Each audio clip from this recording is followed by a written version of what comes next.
Olá, alunos da Escola Antônio Burgos, alunos do primeiro ano do ensino médio. Prazer enorme estar aqui com vocês mais uma vez, para que possamos dar continuidade aos nossos estudos de Química. Química, primeiro ano. Bem, falávamos um pouco, né, sobre estequiometria, sobre a parte referente ali à metalurgia, a questão dos metais, né, rendimento em relação às reações químicas, aquela parte de oxirredução, né, quem sofre oxidação, quem sofre redução, quem é o agente oxidante, quem é o agente redutor, a questão das reações químicas lá de balanceamento, envolvendo lá oxidação, redução, tudo aquilo ali é importante, tudo aquilo ali a gente vai estar sempre comentando, certo? Mas o assunto de hoje é sobre soluções eletrolíticas, já preparando, né, preparando as ideias para trabalhar as funções inorgânicas, não é? Principalmente ácidos, bases, sais, né? De maneira geral, nós trabalhamos as quatro, né? Ácidos, bases, sais e óxidos. Bem, soluções eletrolíticas. Vou aqui compartilhar com vocês, né? Como sempre, compartilhar o livro, tá? O livro tem umas contextualizações importantíssimas, muito boas, e nesse intuito, né, vamos utilizá-lo. Vê lá, pessoal. Quando olha a página 501, soluções eletrolíticas. Pessoal, a ideia de soluções eletrolíticas é justamente soluções, ou seja, sistemas ali homogêneos capazes de conduzir a corrente elétrica. Não é? Então, o fato de existir partículas carregadas nessas soluções irá fazer com que as mesmas possam conduzir corrente elétrica. Essas são as tais soluções eletrolíticas. Para a formação de soluções eletrolíticas, eu tenho que ter ali, em meio à solução, eu tenho que ter partículas ionizadas, né? Eu tenho que ter íons. Então, esses íons, eles podem ter surgido, ionização, ou eles podem ter apenas, já presente, ter apenas se soltado, no caso da dissociação iônica. Ao longo desse capítulo, ao longo dessa semana, nas aulas gravadas que nós temos e no momento ao Zoom, no momento lá do Zoom, nós iremos trabalhar esses dois conceitos, tá? E aí, então, a questão de Arrhenius. Olha lá, a teoria eletrolítica de Arrhenius. Pessoal, a teoria eletrolítica de Arrhenius, não é? Ela faz referência justamente a essa questão de ter a água como ponto de partida, como ponto de referência, para, a partir de uma solução, de uma substância que esteja ali dissolvida em água, saber se a mesma irá ou não conduzir corrente elétrica. Literalmente, aqui, ó, de acordo com a teoria eletrolítica de Arrhenius, as partes que formam uma substância podem se separar em solução. Justamente, quando colocadas em água, os componentes, os átomos que formam uma determinada substância, eles podem se separar, né? Conservando ali, ó, cargas elétricas opostas, ou seja, formando íons. Formando íons. É aí onde nós vamos ter a possibilidade de condução de corrente elétrica. Lembre-se que íons são aquelas partículas, aquelas entidades químicas que se encontram carregadas, carregadas positivamente ou carregadas negativamente. Cátions, carregados positivamente, aquele que perdeu elétrons. Ânion, carregados negativamente, aqueles que ganharam elétrons, não é?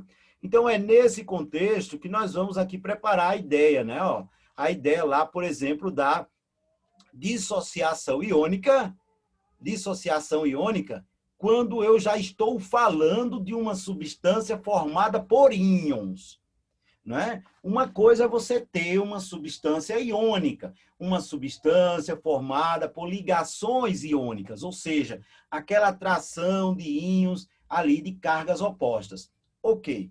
Outra coisa é você ter uma substância molecular, ou seja, uma substância formada por ligações covalentes. E quando colocada em água, essa ligação rompe, formando íons. Aí é a ionização.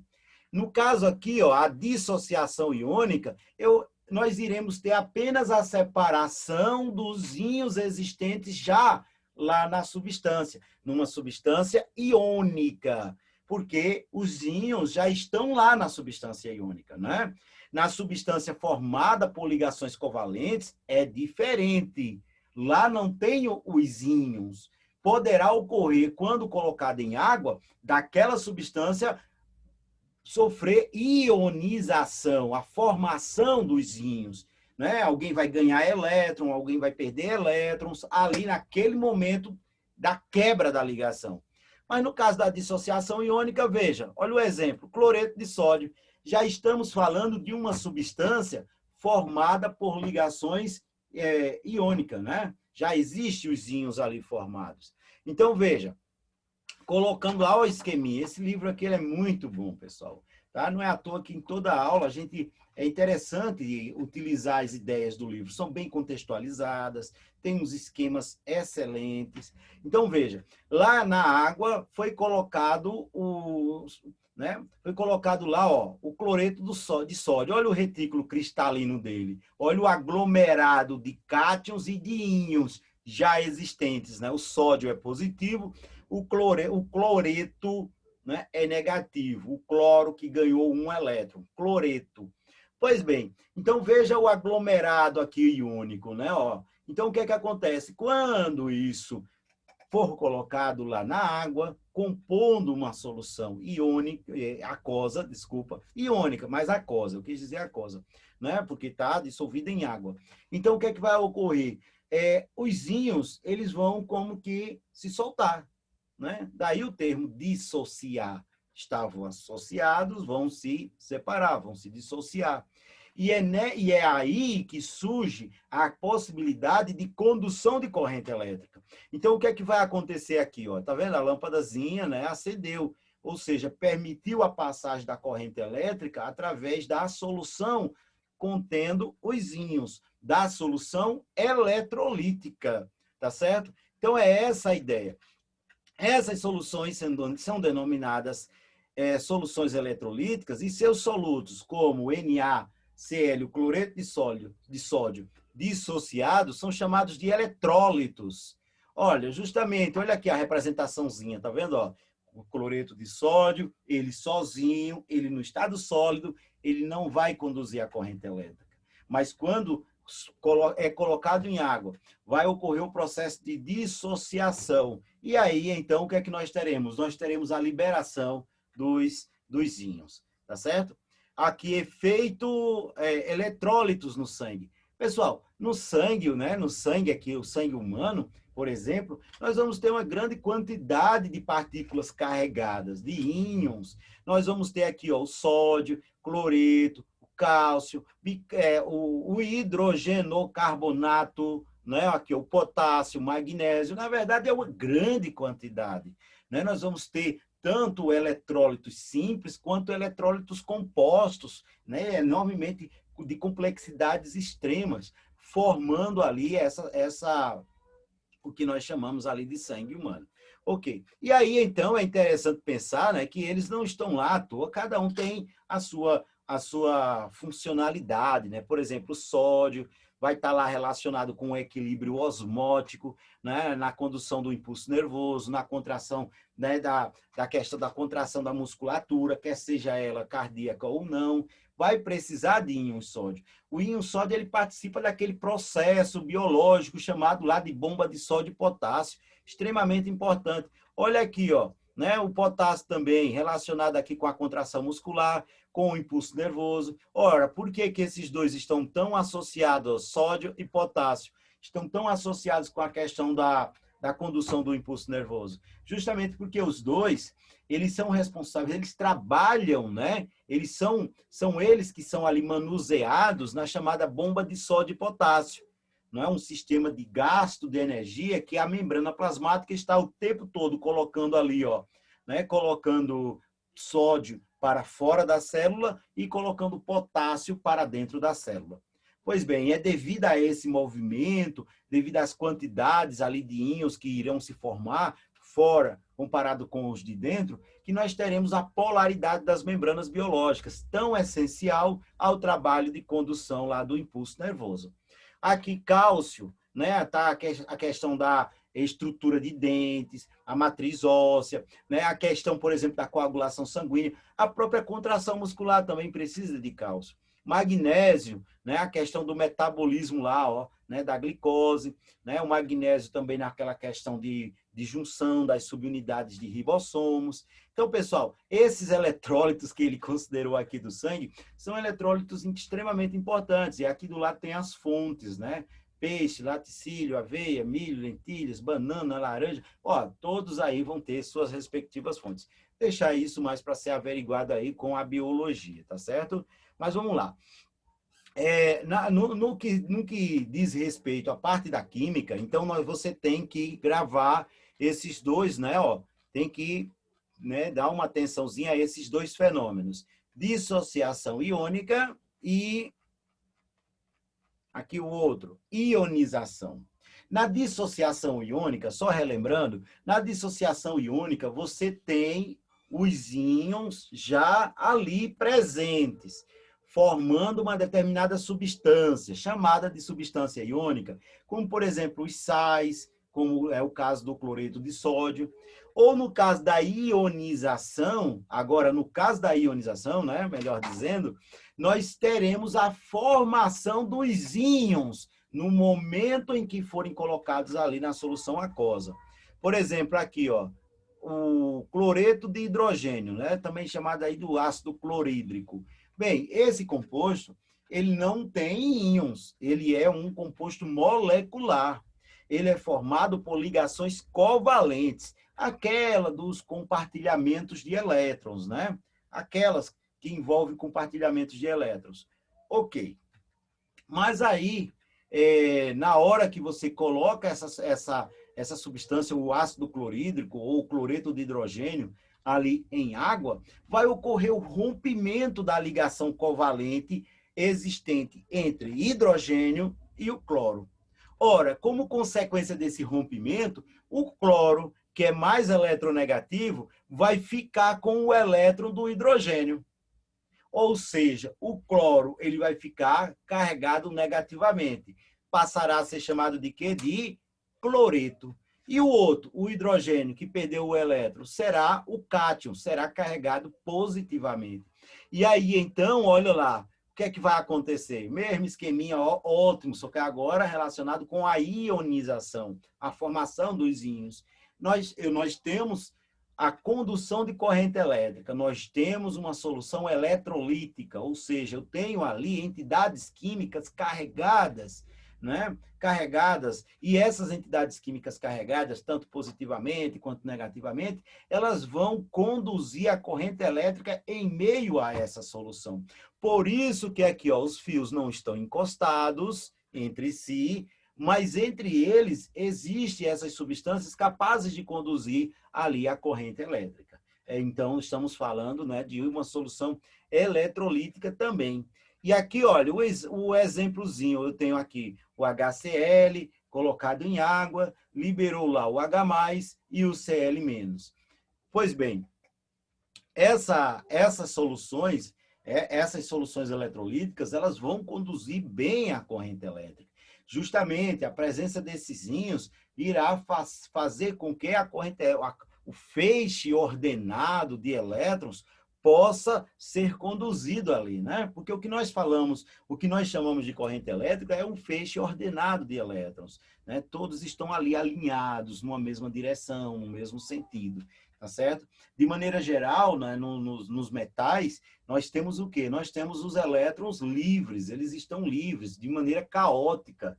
Mas quando você submete a uma diferença de potencial, como o positivo e o negativo da tomada, aí eles se alinham todos, né, em um único sentido, ali em uma única direção. Consequentemente, nós temos o quê? Nós temos a formação da corrente elétrica. Pois bem, pessoal, aí aqui, olha lá, o que é que nós temos? Nós temos em água, né? Quando ocorre lá a liberação do H+ em água, o que é que acontece? A molécula de água, ela terá a capacidade de se ligar com esse H+, formando o que nós chamamos aqui, ó, né? formando aqui ó, o H3O+, tá certo? E esse componente, o H3O+, a água que recebeu o hidrogênio, tá certo? É o que o livro está dizendo aqui para vocês. Ó. A interação de uma molécula de água com um próton. Ah, professor, por que o próton? Porque esse H+, ele é um próton. Ora, o que é o hidrogênio? O hidrogênio é o próton, o isótopo mais estável do hidrogênio, né? Porque existem vários isótopos, mas estamos falando do mais estável. O que é o isótopo mais estável do hidrogênio? É um próton e um elétron. Ora, então se ele é um próton e um elétron, e de repente ele perde o elétron, de repente ele perde o elétron. Ora, o que é que vai ficar? Fica só o próton. Então, o que eu chamo aqui de H+, é, na verdade, apenas um próton. E esse próton, ele será atraído pela estrutura da água. Olha o que o livro de vocês diz aqui, literalmente. A interação de uma molécula de água com um próton forma o íon oxônio, anteriormente conhecido como hidrônio ou hidroxônio, tá certo? H3O+, a água que recebeu esse próton. Ah, professor, e por que a água vai de repente conseguir receber esse próton? Porque o oxigênio dessa água, ele termina sendo uma região, lembra que a molécula de água é polar, os hidrogênios são positivos e o oxigênio é negativo. Então, esse negativo do oxigênio, ele termina atraindo esse próton, ok? Muito tranquilo. Força dos eletrólitos. Ora, pessoal, eu posso ter eletrólitos ali, ó, né? Eu posso ter uma substância que, quando colocada em água, ela vai sofrer um grau, vai sofrer uma grande ionização, ou vai sofrer uma grande dissociação iônica. Não é? É o que eu vou chamar lá de eletrólitos fortes. Por exemplo, nós temos aqui, ó, né, colocado, deixa eu ver se ele citou algum exemplo. Não, ele não citou. Cadê? Ah, de maneira geral, quanto mais próximo de 100, sim. Quanto mais, né? Porque olha o que é a fórmula. A fórmula está dizendo, ó, número de moléculas ionizadas ou dissociadas dividido ali pelo número total de íons dissolvidos ou o número total de moléculas dissolvidas. Vamos explicar. É tipo assim, você tem, sei lá, 100 moléculas de HCl, o ácido clorídrico. Aí das 100 moléculas que você liberou, das 100 moléculas, tá certo? Digamos que 92 moléculas sofrem o processo de ionização. Então, você vai ter 92 moléculas num total de quantas que você colocou? Num total de 100. É o que vai dar aqui, ó, o grau de ionização. Ou o grau de dissociação, se você estivesse falando de uma substância iônica já. Mas no caso do HCl, é uma substância molecular, então vai ser ionização. Os íons irão se formar no momento em que entrar em contato com a água. Aí aqui nós temos, né, ó, o que eles chamam de eletrólito forte, porque está acima, tá grande a quantidade e o grau. Na verdade é assim, ó, abaixo de 5% é fraco, entre 5 e 50 é moderado, e acima de 50% ele é forte. Os não eletrólitos. Ó, não eletrólitos, bem, se eletrólitos é aquilo que, quando em água, libera os íons, não é? Né? Libera entidades químicas carregadas. Ah, os não eletrólitos são aqueles que, quando colocados em água, eles não irão ficar na forma de íons, nem positivo nem negativo. Né? Então, existe uma grande quantidade de substâncias moleculares que são solúveis em água. Mas o fato de ser solúvel não quer dizer que quebrou a molécula, liberou íons, não. Quer dizer que as moléculas estão inteiras, não ocorreu a quebra de ligações com formações de íons. Né? Por exemplo, aqui, ó, C6H12O6, a glicose. Você pegar a glicose e colocar lá em água, ela vai se dissolver muito bem. Né? A glicose tem muitos pontos de polaridade, tem muitas hidroxilas que são pontos de polaridade. Colocou a glicose em água, vai ser bem solúvel.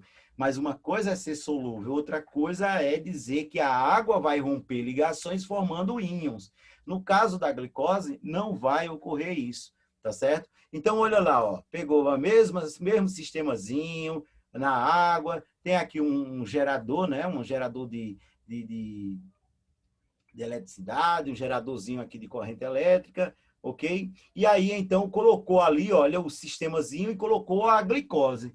Mas a glicose vai ser dissolvida, ela não vai produzir íons. Dessa forma, o que é que nós temos? Né? Por não formar íons, não irá ocorrer a formação, né, a passagem de corrente elétrica. Não ocorrerá a formação de eletrólitos. Consequentemente, a lâmpada não acendeu. Olha lá, né? Ela não acendeu. E dessa forma, né, nós vamos estar mencionando justamente isso. Ó. Olha lá, dissolução de glicose em água pode ser representada pela equação química a seguir. Olha lá, glicose em água, glicose em meio aquoso. Não ocorre a formação de íons. Veja a diferença em relação aos outros casos. Aqui, ó, tá vendo? Ó? No caso do HCl, em água, formou os íons. No caso do NaCl, tá aqui em cima, cadê o NaCl? Olha lá, o NaCl em água formou íons. No caso do NaCl, os íons já existiam. Ao ser colocado em água, eles apenas foram separados. Processo que nós chamamos de dissociação iônica. No caso do HCl, né, que aqui eu tenho uma solução, uma substância molecular, não existe os íons. Né? Os íons serão formados na hora que bater em água. Ah, professor, e como é que nós vamos saber isso aí? Bem, aí no caso, quando existe uma diferença de eletronegatividade bem significativa ali entre os átomos, mas não é só isso, não depende só disso, depende de outros, né, outras substâncias também. Os critérios, né, aí vai formar íons. Os critérios que nós vamos ver mais adiante, de ácidos de arrênios, de base de arrênios, irão orientar vocês justamente quanto a isso. Por quê? Porque o que é que nós vamos chamar de ácidos de arrênio? Substância que em água libera o íon H+, como único cátion. Ora, liberou íon, já vai conduzir corrente elétrica. Então, tudo que eu chamar de ácido vai liberar íons em grande quantidade ou não, a depender, né, da força desse ácido. É isso que nós vamos comentar, que nós vamos explicar nos próximos momentos nossos. Ok, pessoal? Então, no próximo momento, nós iremos estar explicando sobre ácidos e sobre bases, lá de acordo com o critério de Arrhenius. Então, até o próximo momento nosso. Tchau, tchau. Tchau, pessoal.